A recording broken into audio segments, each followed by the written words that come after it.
Meerut expressway और eastern peripheral पर अब दोपहिया वाहनों के लिए बुरी खबर है। ऐसे अगर जो वो उस पर चलते हैं तो 20,000 के चालान के साथ साथ अब एफआईआर भी दर्ज होगी। इस पर खासा बातचीत करने के लिए हमारे साथ एडीएम सिटी गंभीर सिंह इस वक्त मौजूद हैं। सर, सड़क सुरक्षा में एक अहम बैठक हुई थी, उसमें फैसला लिया गया है कोई।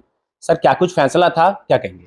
देखिए, प्रति माह सड़क सुरक्षा को लेकर हम एक समीक्षा बैठक करते हैं कि कितने रोड एक्सीडेंट हुए, क्यों हुए, कहाँ पे हुए, रीजन क्या है। उस सब चीज़ों में जब पता लगता है कि कई बार ऐसा होता है कि जैसे हमारे एक्सप्रेस वे है, जैसे एनएचआई ने अवगत कराया कि वहाँ पर उस पर टू व्हीलर अलाउ नहीं होते और उस पर पेनल्टी भी लगाई जाती है। लेकिन इस बार उन्होंने बताया कि भाई अगर हम लोग कानूनी कार्रवाई भी कर सकते हैं, तो उन्होंने बताया कि कानूनी कार्रवाई करने के लिए भी वो प्रयासरत रहें ताकि भविष्य में दुर्घटनाएं कम से कम हों।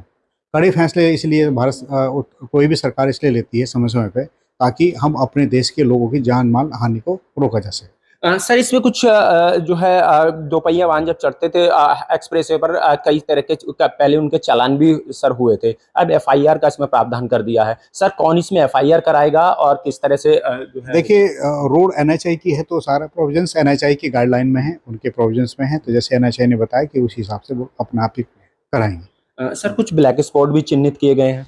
देखिए, समय समय पे हम लोग ब्लैक स्पॉट चिन्हित करते हैं कि जहाँ कहाँ पर दुर्घटना होती, क्यों होती, कारण क्या होते हैं।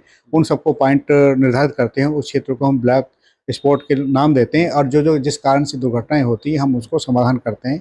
जैसे एनआईसीआई ने कई सारे ब्लैक स्पॉट थे, उनको दुर्घटनाग्रस्त एरिया था, उसको हमने कम किया। जैसे आपने मेरठ डीएमए पे आप देखा गया जी, हाँ, हवाई रेस्टोरेंट है, तो हमने वहाँ पे व्यू कटर लगाए हैं। पहले दुर्घटनाएं होती थी लेकिन अब दुर्घटनाएं बहुत कम हो गई हैं। आप पिछले डाटा के अगर तुलनात्मक अध्ययन करेंगे तो जिला प्रशासन गाजियाबाद के संयुक्त और सामूहिक प्रयास और डीएम साहब के नेतृत्व में इस तरह की मीटिंग अच्छे से होती हैं और उसका नतीजा ये होता है कि अब सड़क दुर्घटनाएं पहले की अपेक्षा गाजियाबाद में कम हो रही हैं। सर, कुछ आंकड़ा भी होगा कितनी दुर्घटनाएं अब तक इस तरह से हो चुकी हैं? आंकड़ा एग्जैक्टली तो इस समय मुझे याद नहीं, लेकिन जो मैंने अवलोकन किया था, ऑब्जर्व किया था, तो पहले सालों की अपेक्षा गाजियाबाद में दुर्घटनाएं बहुत कम हुई हैं। चलिए, धन्यवाद। तो ये थे एडीएम सिटी गंभीर सिंह, इस वक्त हमारे साथ मौजूद थे। साफ तौर पर इनका कहना है कि अगर जो अब आप एक्सप्रेसवे दिल्ली मेरठ एक्सप्रेसवे और ईस्टर्न पेरिफेरल पर दोपहिया वाहन दिखेंगे तो उसमें चालान के साथ साथ अब कानूनी कार्रवाई भी की जाएगी। गाजियाबाद से दैनिक भास्कर के लिए सुनील गौतम।